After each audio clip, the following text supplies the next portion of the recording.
He's here, and we're going to talk a little bit about war, destiny, and freedom. And if anybody that can talk about war, destiny, and freedom, it's definitely him because he wrote a book about it. So welcome to the show, brother. How you doing? Thank you. I appreciate it, brother. Absolutely. Always good when I'm hanging out with you. Yes, sir.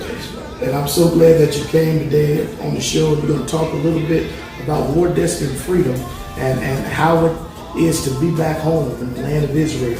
You were one of the pioneer of people who went back to the land 50 years ago to establish that community. So I wanted to get your thoughts on what is war, what is destiny, what is freedom, and what does it truly mean to be back home. If you can sort of give us that in a sound bite. Absolutely. Thank you, Pastor, for allowing me to share this time, these precious moments with our people. War, Destiny, and Freedom came out of the 50-year sojourn, leaving America just by guts and courage, going into the wilderness of Liberia for 2.5 years, and then landing in Israel. The name of Israel wasn't even on the map because it was a people, it wasn't a nation. But when it showed up on the map, everybody began to focus on it. Again to Israel, because we had been languishing in these 400 years of people without land, language, and culture being held against our will. Yeah. And it was just time to go, based on all the prophecies and all of the activity of revolutionaries and Pan-Africanists and all of those who just couldn't stand the world in which we live in now. We live in then, we live now, and it's gotten worse. And so we left, and we marked our freedom from 1967 to 68. And we landed in Israel 2 months after Dr. King did a speech in Memphis, Tennessee. He said, I may not get there with you, but we as a people will get to the promised land. And we're there within the 50 years. Yes, tattered and torn, but war is a devastating thing. And we had a lot of casualties. We had civil disturbances and all of those things. But we're there. And we'll never not be there because it's our land, the Holy Land. And today we enjoy babies, having babies, having babies. You know, and I have children, grandchildren there, you know, brothers and sisters there. And everybody who took part in this. And based on the 6 degrees of separation, all the black people in America took part in it. Because you had some extended family that was part of that. And this is what everybody needs to know, that everybody participated in some way. And all of those people are heroes. And they're heroes today, all the way up into the newest baby.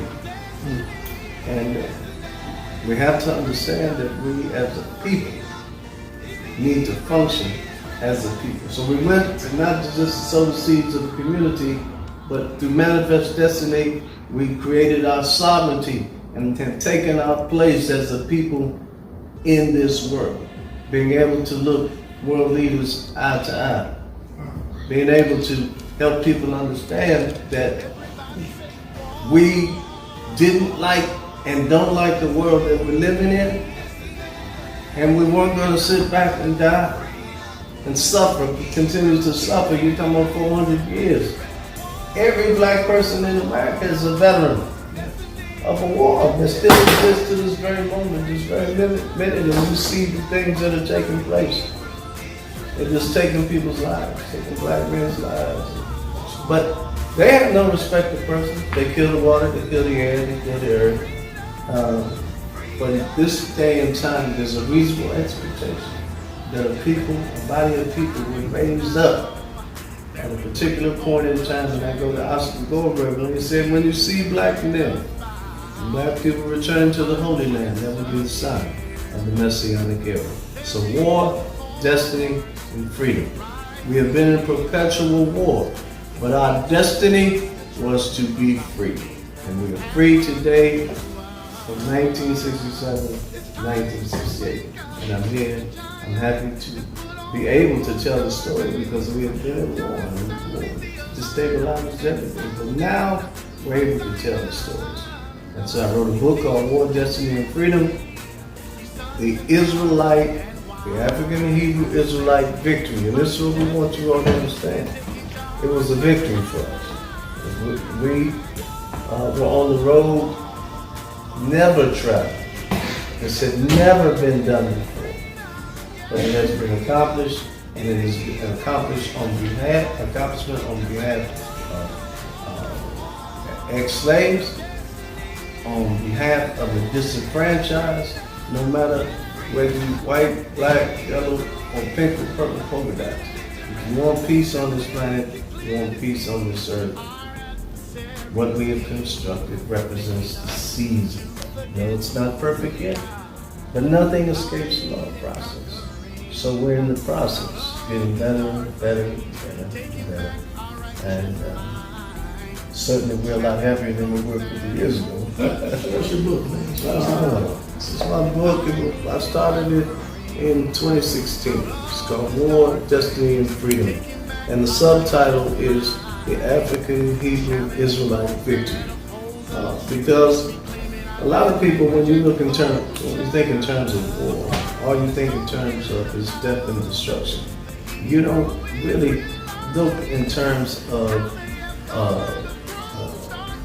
victories, you know what I'm saying, and defeats. And in the context of a war, there are victories and defeats that determine the greater victory, or whom it ever may be. It's never one skirmish. It's all kind of things going on, whether they're physical, psychological, social, whether they be financial, agrarian, whatever. A lot of people don't understand that when you're taking over, when somebody takes over your world, or they're trying to take over your world, one of the first things they do is they go get your farms. And they go get your farms so they can feed their children. And make sure you don't eat. Because if you're not eating, you ain't fighting. And you certainly not fighting effectively, right? Right. So, this is a beautiful time in history because when we think in terms of power, because you mentioned it one day, you said, well, you know, what about the powers that be in Israel? Yeah. Well, it ain't about who's in power. It's about who's got the power. Who's got the power? Big difference. Yes. Not the people that's in power, but the ones who got the powerful. Well, on that note, man, thank you for coming and being a part of our show today and giving us those nuggets of wisdom. And we hope that this won't be the last time. We hope that you come back many, many people. Well, I look forward to it because you're a great person. You interview, but you're also a good friend. Hallelujah. And I look forward to building a new work with you and all of those who want peace, truth, justice, mercy, love, and understanding on this planet. All we got to do to win is to do it together. Amen.